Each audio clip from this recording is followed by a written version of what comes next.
This is the Phuket News Hour with Tim Shaw. Join the conversation on our Facebook page, facebook.com/Phuket Live Radio.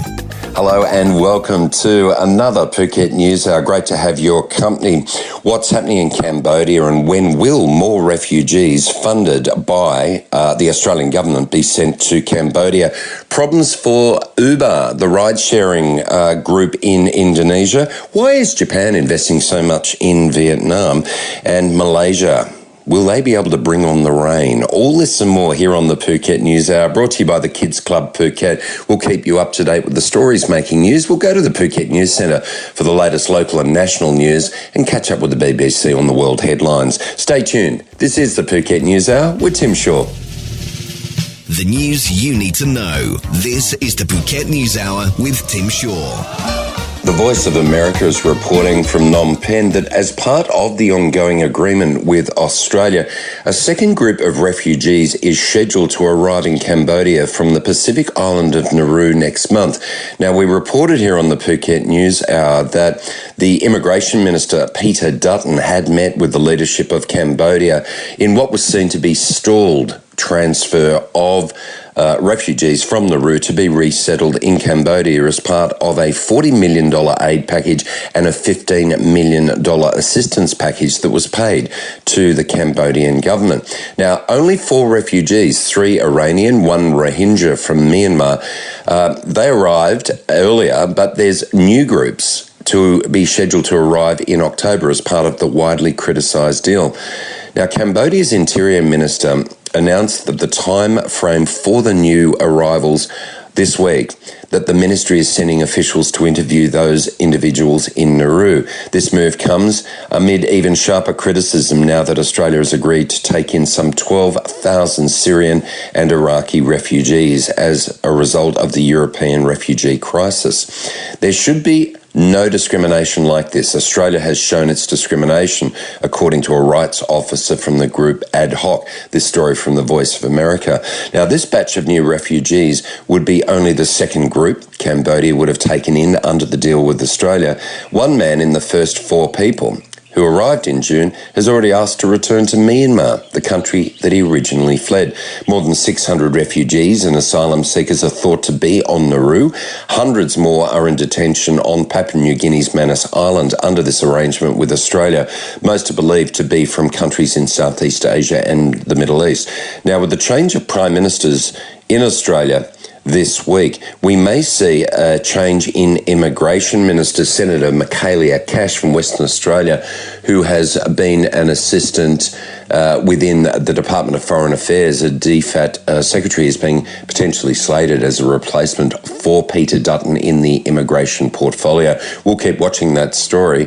But again, a fair statement made in the Voice of America story that Australia says, yes, we'll take 12,000 Syrian refugees, but we will not process onshore those 600 or so that are on Manus Island and Papua New Guinea.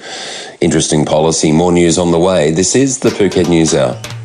Missed something? No problem. Listen to the Phuket News Hour any time of the day. Programs posted daily on the phuketnews.com/radio and on our Facebook page, Phuket Live Radio.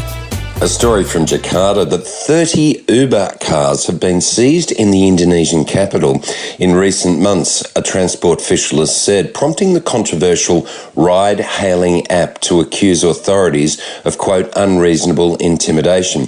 Now, this news comes after the city of Bandung on the main island of Java last week banned Uber, and as the Silicon Valley company faces challenges worldwide from regulators concerned about its business model and from traditional taxi drivers angered at what they see as a threat. Uber is an app that allows customers to hail private rides via their phones. It's proved popular in Jakarta, a metropolis plagued by monster traffic jams, but with scant public transport. However, Jakartan authorities say that Uber is operating illegally, as it has no public transport permit and does not pay taxes. Uber, however, insists it's not a public transport company, but a technology firm, which does not own or operate vehicles or employ drivers. Now, a task force impounded piloted the vehicles in 2 operations this month and last, the Jakarta Transport Officer said. Now, according to them, it's only 30 cars compared to thousands of cars that they have. But I want people to learn a lesson that this is wrong, says the head of the Transport Office. Now, Jakarta police spokespeople have said that while the cars were seized for operating illegally, the drivers themselves have not been detained. Uber spokesperson Karun Arya says that the Uber drivers in Jakarta have been victims of, quote, frivolous and unreasonable intimidation by the enforcement authorities. He added that Uber was looking forward to holding talks with Indonesian authorities. Now, Uber has been maintaining an aggressive international expansion plan despite fierce opposition in some countries from regulators and established taxi industry players. The company decided to suspend its low-cost service in France after a nationwide taxi strike in protest against Uber turned violent. The company, based in San Francisco, says it operates in some 250 cities and 58 countries. We'll have to see and watch that space about what happens with Uber, the ride-sharing app in Asia. It's going to be interesting. The ASEAN ride-sharing app. More news on the way. Your daily news fix, Monday to Friday at 11 a.m. Only on Live 89.5. The Kids Club Phuket are the proud sponsors of the Phuket News Hour. It is a great place for your kids to have the best fun. Train nannies on the premises to make sure your kids are safe and well. A terrific parents' lounge with Wi-Fi. But hey, mums and dads, drop the kids at the Kids Club Phuket, 10 a.m. to 9 p.m, 7 days a week. Go off and have a kid-free lunch. Go and get your nails done. Do the shopping. Go to the beach and let the kids have the best fun at the Kids Club Phuket. Don't forget too, TKC Party Supplies. The Kids Club Phuket have the best party supplies on the island. That's for all age birthdays. Where? The Kids Club Phuket, opposite Jung Salong, underground parking available, 800 square metres of fun, fully air-conditioned. The Kids Club Phuket. Check them out, thekidsclubphuket.com or facebook.com, The Kids Club Phuket. The stuff you need to know. 60 minutes of news on the Phuket News Hour with Tim Shaw.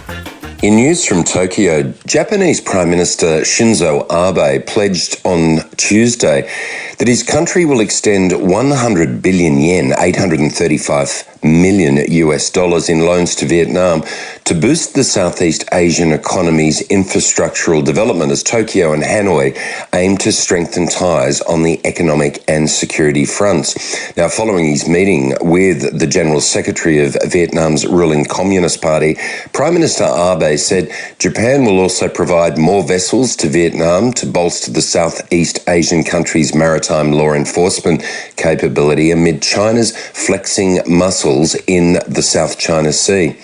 According to the Bangkok Post story, Prime Minister Abe said, our country will provide about 100 billion yen in loans, mainly for infrastructure building projects such as ports and harbours and highway development. These measures will greatly push Vietnam's growth. Pushing for better infrastructure in Vietnam along with the Asian countries is in line with Abe's investment initiative announced in May to provide 110 billion to promote quality infrastructure in Asia over the next 5 years. Japan is not a member of the ASEAN nations, but as we've seen and heard, there's a lot of jockeying for investment from China, from Japan, and from Russia in the ASEAN developing nations. And it will be interesting to watch, particularly in 2016, whose infrastructure investments better boost the economies of some of these ASEAN nations. That story from the Bangkok Post. More news on the way. This is the Phuket News Hour. Today's important stories and the island's best music. This is the Phuket News Hour with Tim Shaw. A story from Kuala Lumpur that layer of heavy haze as a result of the fires from those Sumatran farms has forced Malaysian authorities to shut down schools in 4 states, including Kuala Lumpur, with officials to begin cloud seeding operations to try and induce rain to help clear the air. The thick, dirty, white haze blanketed many parts of Malaysia early on Tuesday, with 34 out of 52 air quality stations recording very unhealthy air levels. Meteorological department officials have said 2 planes will take off later this week in Kuala Lumpur and surrounding areas, as well as Kuching in Sarawak State on the Borneo Island. The spokesman has said that the cloud seeding is planned for 3 days, but will depend on cloud availability and weather conditions. Now, the haze affects the region every year. It's largely caused by slashing and burning forests to clear land for agriculture in Indonesia. It affects nations like Singapore and even the Kingdom of Thailand. It is an appalling situation when these slashing and burning of forests take place and causes such enormous air pollution that it's led to respiratory deaths amongst those that cannot fend for themselves. So that layer of heavy haze has now forced the Malaysian authorities to shut down schools and to organise cloud seeding operations to try and bring on the rain to help clear the air. That story from sunherald.com. This is the Phuket News Hour, where you get all the latest news in the ASEAN region, Monday through Friday, 11 a.m, here on Live 89.5. Your daily news fix, Monday to Friday at 11 a.m, only on Live 89.5. That is the Phuket News Hour for today. If you'd like to catch the podcast highlights, go to phuketliveradio.com.